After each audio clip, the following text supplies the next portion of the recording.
दूसरे परमाणु में समाहित हो जाता है या दूसरे परमाणु अंश के साथ निश्चित परमाणु बना लेता है।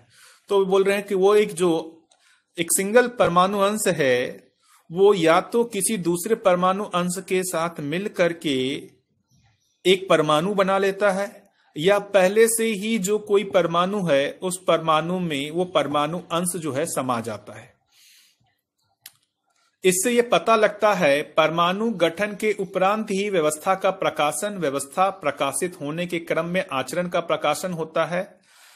परमाणु के गठन के उपरांत ही व्यवस्था का प्रकाशन होता है, उससे पहले कोई व्यवस्था का प्रकाशन नहीं है। परमाणु अंश किसी व्यवस्था का प्रकट नहीं कर रहा होता है।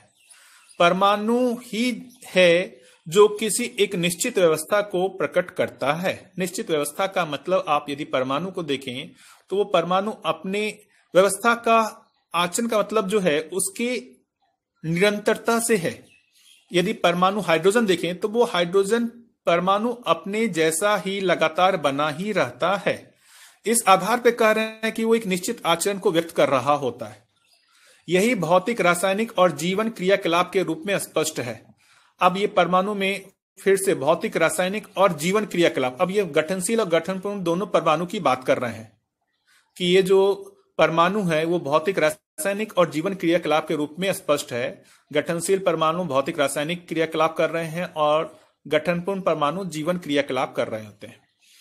परमाणु संरचनाएं एक से अधिक अंशों पर आधारित रहना स्पष्ट हो चुकी है। यह भी स्पष्ट हो चुकी है कि हर प्रजाति का परमाणु स्वचालित रहता है, इनका आचरण निश्चित होता है।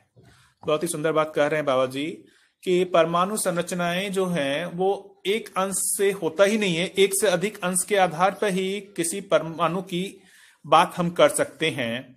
एक अंश का कोई परमाणु नहीं होता, मिनिमम 2 चाहिए ही, और वो स्वचालित रहता है। स्वचालित रहने का मतलब जो है उस पर कोई बाहरी दबाव काम नहीं कर रहा होता है कि वो परमाणु जैसे हाइड्रोजन परमाणु या ऑक्सीजन परमाणु स्वयं में वो हाइड्रोजन या ऑक्सीजन के रूप में बना हुआ है, इसके लिए किसी बाहरी दबाव की आवश्यकता नहीं है, वो स्वयं स्फूर्त विधि से स्वचालित रहता है। हर परमाणु की रचना मध्यांश तथा परिवेशों में कार्यरत अंशों के रूप में समझ में आती है। इसकी बात हम लोग कर ही चुके हैं कि परमाणु में कुछ नाभिक में अंश होते हैं और कुछ परिवेशों में अंश होते हैं। परिवेशों में जितने भी अंश कार्य कर रहे हैं उतने अंश मध्य में होते ही हैं, उससे अधिक होना भी संभावित है। तो बाबा जी कह रहे हैं कि जितने परिवेशों में अंश होते हैं उतने ही अंश मध्य में या उससे ज्यादा हो सकते हैं। साइंस के अकॉर्डिंगली देखें तो साइंस भी ये कह रहा है कि जो परिवेश में जो इलेक्ट्रॉन है, तो जितने भी इलेक्ट्रॉन है एक एटम में, उससे ज्यादा जो है नाभिक में पार्टिकल्स होते ही हैं।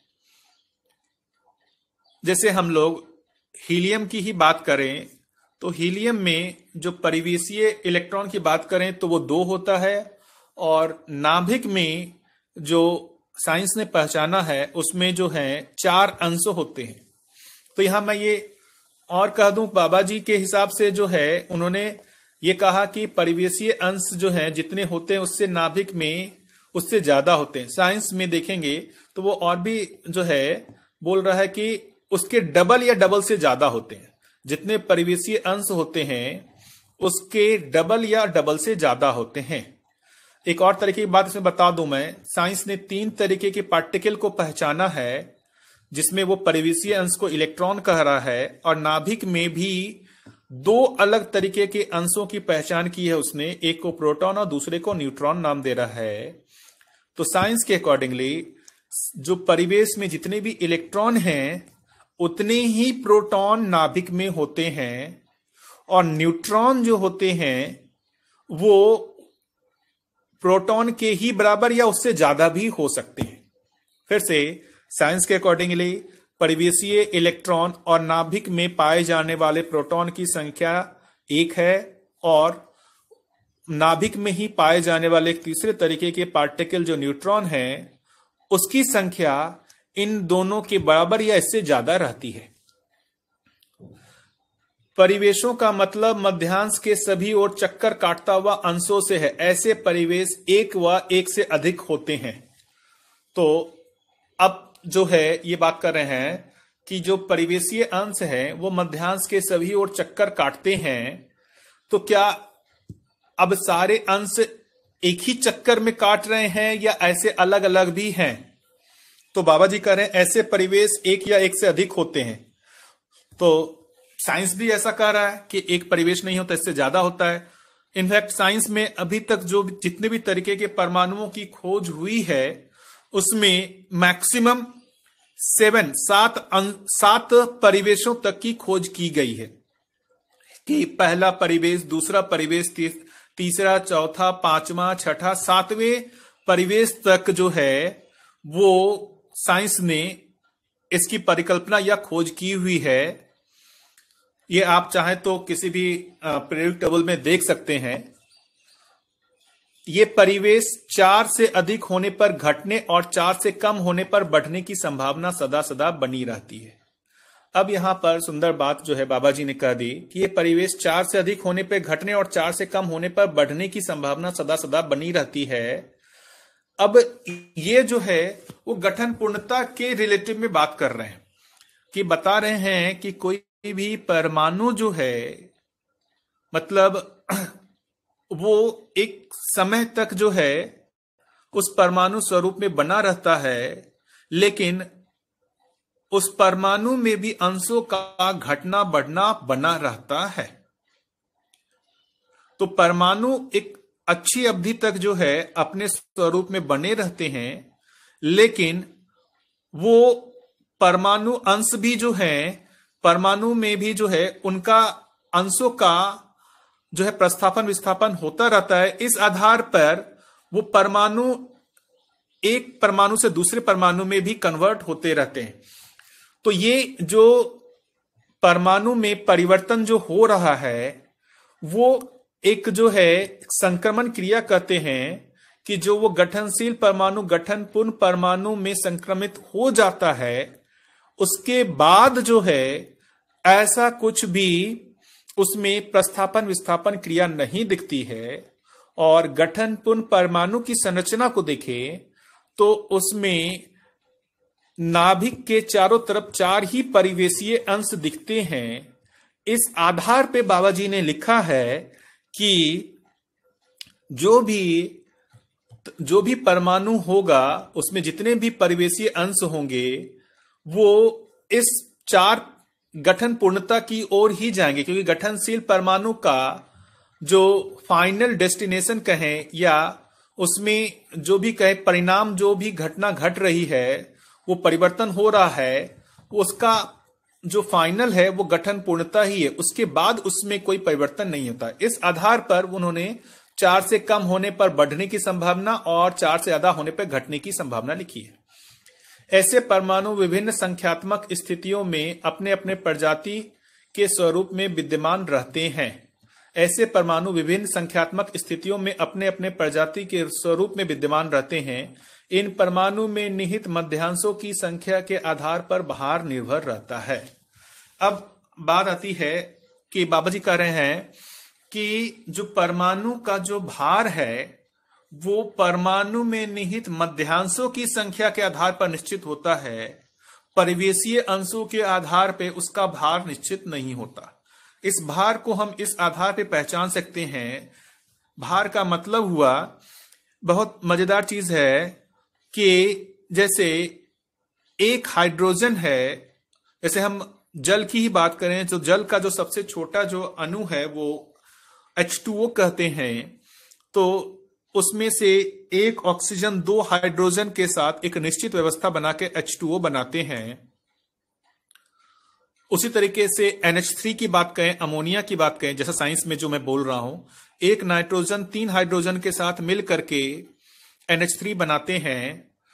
तो ये जो परमाणु हैं, ये नाइट्रोजन और हाइड्रोजन एक दूसरे की पहचान कैसे हो रही है, हाइड्रोजन ऑक्सीजन की पहचान कैसे हो रही है।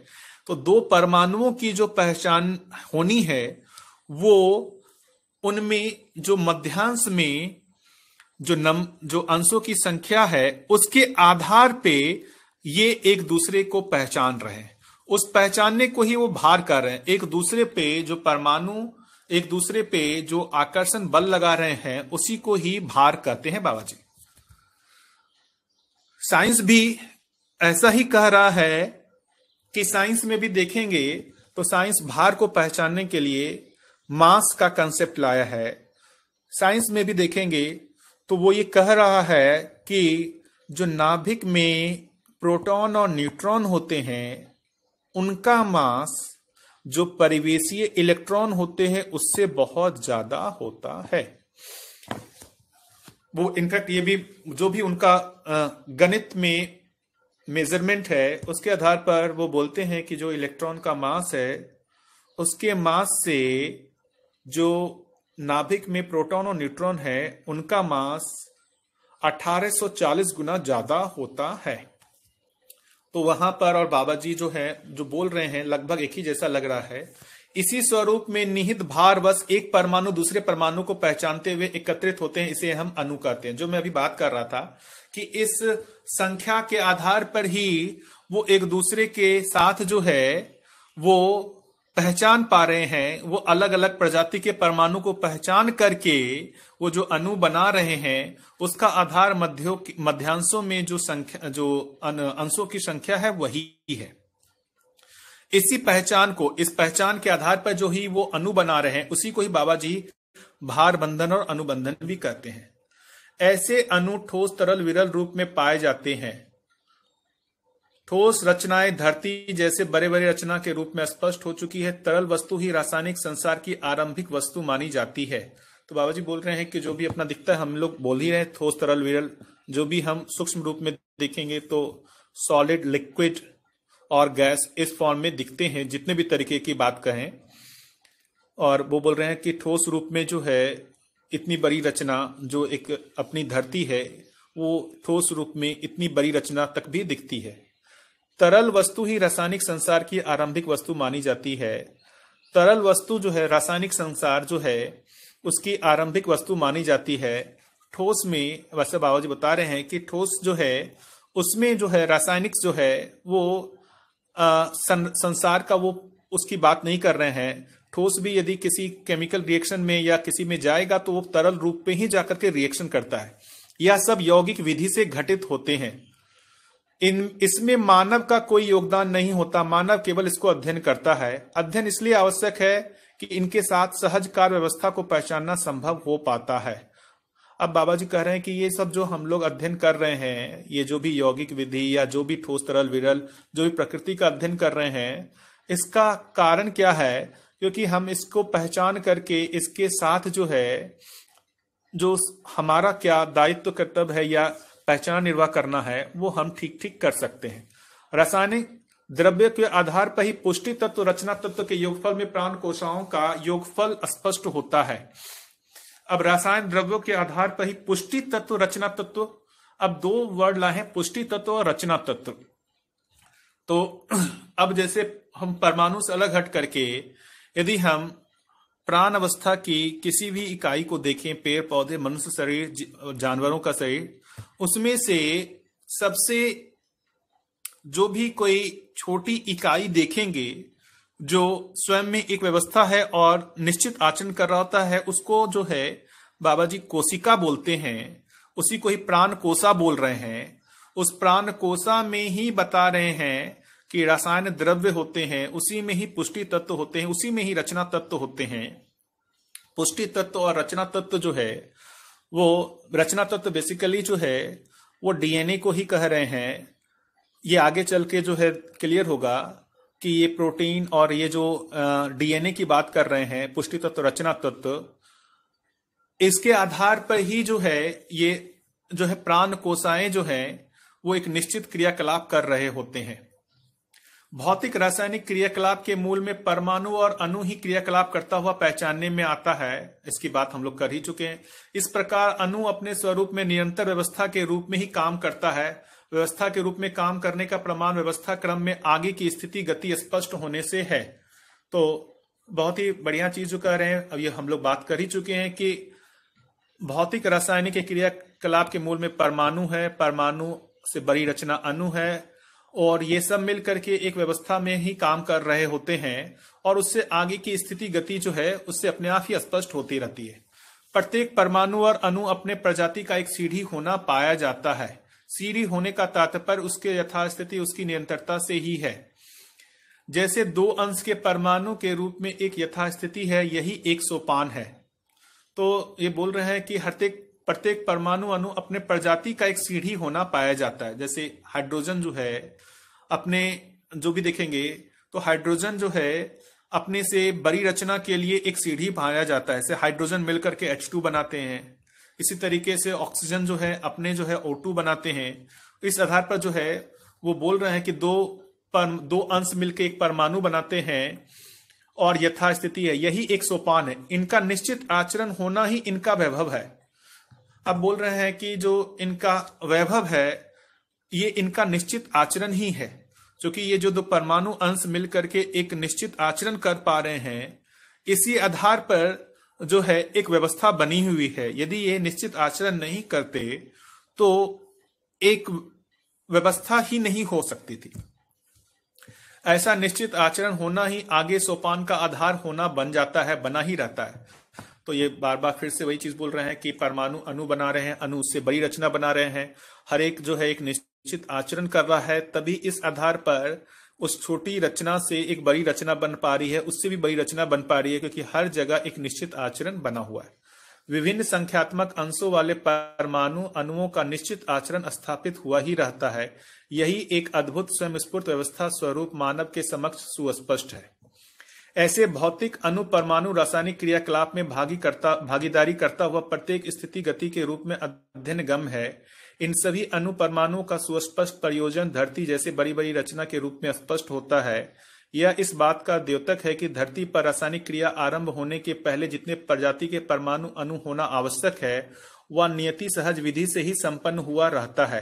अब ये जो आगे की बात कर रहे हैं कि धरती पे जो भी इस धरती की बात कर रहे हैं कि ये धरती जो है इसमें जो भी हम धरती के आरंभ की बात करें तो धरती में शुरुआत में जो भी है वो पूरी तरीके से वो जो भौतिक परमाणु ही रहे होंगे। अलग अलग प्रजाति के परमाणु रहने के उपरांत जो है उस पदार्थ अवस्था से जो प्राण अवस्था का प्रकटन हुआ, प्राण अवस्था से जीव अवस्था का प्रकटन हुआ, जीव अवस्था से ज्ञान अवस्था का जो प्रकटन हुआ, तो उसमें बता रहे हैं कि जो प्राण अवस्था के प्रकटन के लिए जो रासायनिक क्रियाकलाप आरंभ हुआ वो नियति सहज विधि से ही हुआ। नियति सहज विधि का मतलब कहेंगे कि आप अस्तित्व को यदि पहचानने जाएं तो अस्तित्व में कहीं पर भी मतलब आप देखेंगे तो क्या हो रहा है उस होने को यदि पहचानना जाए तो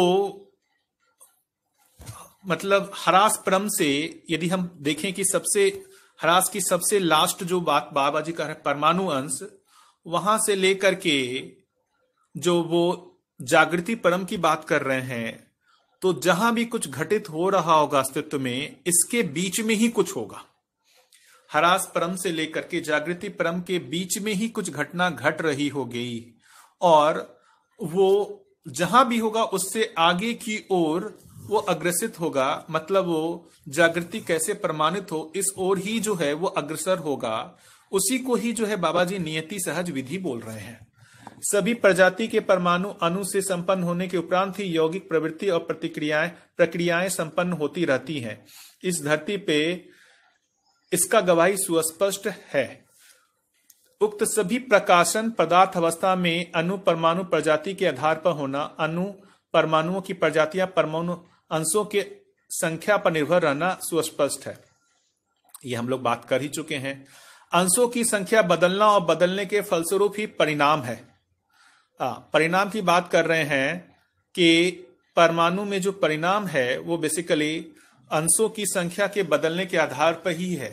ऐसे परिणाम निरंतर बने ही रहते हैं, एक तरीके के परमाणु दूसरे तरीके के परमाणु में बदलते ही रहते हैं।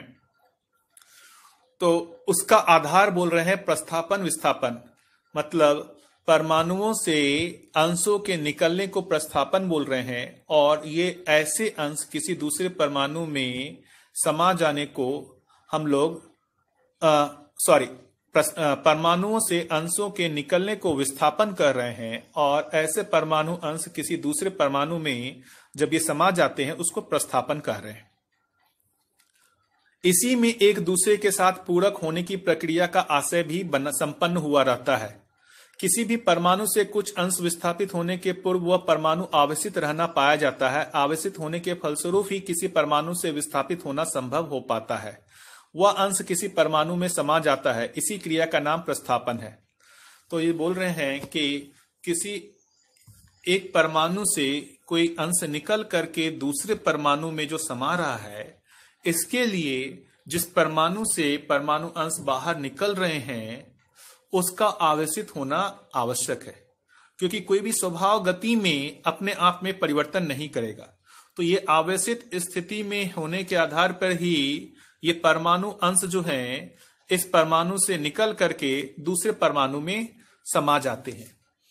और ये बोल रहे हैं उसके बाद जो है कि इस प्रस्थापन विस्थापन से ही दोनों ही तृप्त होते हैं। तृप्त होने का मतलब जो है, मतलब यहां ये कह रहे हैं कि इसका आवेश शांत होता है, जिससे विस्थापित होता है उसका आवेश शांत होता है, वो भी स्वभाव गति में आता है, और जिसमें प्रस्थापित होता है वो भी उत्सवित होकर स्वभाव गति प्रतिष्ठा में आ जाता है। तो दोनों ही अपने स्वभाव गति में आ जाते हैं। स्वभाव गति प्रतिष्ठा में ही हर परमाणु अनुरचनाएं निश्चित आचरण को संपन्न करता हुआ स्पष्ट होता है। हर एक परमाणु स्वभाव गति में ही निश्चित आचरण करता है। यदि ये परमाणु जो है परमाणु अंश के रूप में हो जाए तो वो कोई एक निश्चित आचरण को व्यक्त नहीं करता है। ये बाबा जी बोल रहे हैं निश्चित आचरण ही व्यवस्था का प्रमाण है। इस क्रम में विकास का आशय समाहित रहता है। अब मैं एक महत्वपूर्ण बात बताता हूं। साइंस के अकॉर्डिंग जो ये प्रस्थापन विस्थापन है, साइंस के अकॉर्डिंग भी जो है ये प्रस्थापन विस्थापन हो रहा होता है कि जैसे साइंस में हम लोग मान लेते हैं एक सिंपल तरीके की जो कल्पना करते हैं, H2O की बात करते हैं, तो यहां ये बात आती है। ऐसे कई तरह NH3 हो गया, H2O हो गया। तो अब यहां पर जो साइंस बात करता है कि H2O जो बना उसमें एक ऑक्सीजन जो है वो 2 हाइड्रोजन के साथ ही क्यों संयोग किया। NH3 है, अमोनिया है, तो एक नाइट्रोजन जो है वो 3 हाइड्रोजन के साथ ही क्यों संयोग किया। मतलब मैं बाबा जी की भाषा में कहूं तो परमाणु से अणु बनने में हो सकता है कि 2 परमाणु मिलकर एक अणु बना रहे हो, 3 परमाणु मिलकर के एक अणु बना रहे हो, 4 परमाणु मिलकर के एक अणु बना रहे हो, और ऐसे बहुत अलग अलग अणु मिलते हैं जहां पर अलग अलग नंबर्स के परमाणु पाए जाते हैं। तो इसका आधार जो है साइंस ने जो है इसको भी पहचानने की कोशिश की है कि ये किस नियम के तहत हो रहा है। तो उसमें भी ये जो है वो एक फंडामेंटल जो मैं कहूं बहुत हद तक नहीं, लेकिन एक जो है काफी जगह सही होता हुआ दिखता है, वो ऑक्टेट रूल की बात करते हैं कि हर एक परमाणु जो है उसमें जो वो संरचना जो बात करते हैं, यदि साइंस के हिसाब से हम लोग थोड़ा समझ लेते हैं परमाणु संरचना को, तो नाभिक में प्रोटॉन न्यूट्रॉन हैं और उसके परिवेश बहुत सारे परिवेश हो सकते हैं। प्रथम परिवेश में साइंस के हिसाब से जो मैक्सिमम नंबर ऑफ परमाणु अंश हो सकते हैं वो 2 हैं। द्वितीय परिवेश में जो मैक्सिमम नंबर ऑफ परमाणु अंश है वो 8 हो सकते हैं। तृतीय परिवेश में जो मैक्सिमम नंबर ऑफ परमाणु अंश है वो 18 हो सकते हैं। चौथे परिवेश में जो मैक्सिमम नंबर ऑफ परमाणु अंश है 32 हो सकते हैं। ये अद्भुत बात है कि बाबा जी ने जो जीवन परमाणु की संरचना की बात की है, उस जीवन परमाणु की संरचना में यदि आप परिवेशीय अंशों को यदि काउंट करें तो प्रथम परिवेश में 2 अंश हैं, द्वितीय परिवेश में 8 अंश हैं, तृतीय में 18 हैं और चौथे में 32 हैं। तो बाबा जी के जो गठन परमाणु है उसमें भी 2, 8, 18, 32 दिख रहे हैं। और साइंस में जो है वो मैक्सिमम नंबर ऑफ जो परिवेशीय अंशों की बात कर रहा है, पहले परिवेश में 2 हो सकता है, द्वितीय में जो है 8 हो सकता है, तीसरे में 18 हो सकता है, चौथे में 32 हो सकता है। तो किसी जो भी है, जैसे ऑक्सीजन परमाणु है, तो उस ऑक्सीजन परमाणु की बात करें तो साइंस जो ऑक्सीजन परमाणु बोल रहा है कि प्रथम परिवेश में 2 परमाणु अंश हैं और दूसरे परिवेश में 6 परमाणु अंश है। तो साइंस क्या कहता है कि ये जो दूसरे परिवेश में 6 है और मैक्सिमम 8 के समाने की जो इसकी क्षमता है, यदि ये 6 से 8 हो जाए तो ये अपने स्टेबिलिटी को गेन कर लेता है। स्टेबिलिटी को गेन करने का मतलब जो है ये स्थिर हो जाता है। तो उसी आधार पर जैसे आप ऑक्सीजन किसी के साथ भी, जैसे हाइड्रोजन के साथ बनाता है 2 हाइड्रोजन के साथ, तो हाइड्रोजन के 1 अंश और 2 हाइड्रोजन के 2 अंश लेकर के ऑक्सीजन जो है अपने जो बाहरी परिवेश में 6 से 8 अंश कर लेता है। इसको साइंस ऑक्टेट रूल भी कहता है।